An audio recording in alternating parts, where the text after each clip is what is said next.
এলাকার দুস্থ মানুষদের সুবিধার্থে শালানপুর ব্লকের রূপনারায়ণপুরে এক বিনামূল্যে চক্ষু প্রতীক্ষা শিবিরের আয়োজন করা হলো শুক্রবার।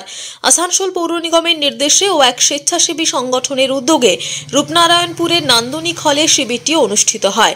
শিবিরের উদ্বোধন করেন জেলা পরিষদ কর্মাধ্যক্ষ মোহাম্মদ আরমান। উপস্থিত ছিলেন শালানপুর পঞ্চায়েত সমিতির সভাপতি কৈলাসপতি মণ্ডল, সহসভাপতি বিদ্যুৎ মিশ্র সহ অন্যান্যরা। এদিনের শিবিরে শালানপুর ব্লকের বহু মানুষ বিনামূল্যে নিজেদের চক্ষু পরীক্ষা করান। পাশাপাশি সংস্থার তরফে চোখে ছানি পরীক্ষাও করা হয়। মোহাম্মদ আরমান জানিয়েছেন, এলাকার মানুষ যাতে বিনামূল্যে চোখের পরীক্ষা করাতে পারেন সেজন্য মেয়র তথা বিধায়ক বিধান উপাধ্যায়ের নির্দেশ মতো সৃষ্টি সোশ্যাল ভলেন্টিয়ার সংস্থার উদ্যোগে বিনামূল্যে চক্ষু পরীক্ষা শিবিরের আয়োজন।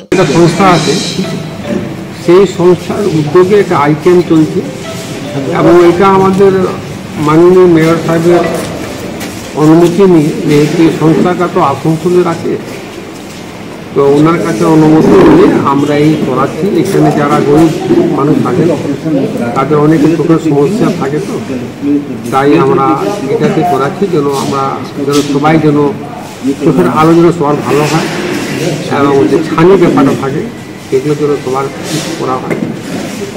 তো এই সংস্থা যে এসছে এদেরকে আমার ধন্যবাদ জানাচ্ছি। আমাদের মেয়র সাহেবের রিকোয়েস্টে এনারা এসছেন এবং এনারা আগামী দিনেও আসবেন এবং এটা সম্পূর্ণ বিনামূল্যে করা হচ্ছে।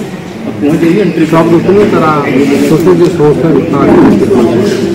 আসানসোল থেকে মহেশ দের রিপোর্ট, টিভি নিউজ 10। সুলভে সঠিক চিকিৎসার একমাত্র প্রতিষ্ঠান বিবেকানন্দ হসপিটাল। 24 ঘন্টা emergency service, blood bank, trauma care. আপনাদের সেবায় আমরা তৎপর। গুণমান ও পরিষেবায় দুর্গাপুর বিধাননগরের ডক্টর জাকির হোসেন এভিনিউর বিবেকানন্দ হসপিটাল শিল্পাঞ্চলের মানুষের মন জয় করেছে। সবার আগে খবরের আপডেট পাওয়ার জন্য সাবস্ক্রাইব করুন আমাদের ইউটিউব চ্যানেল এবং ক্লিক করুন বেল নোটিফিকেশন আইকনে।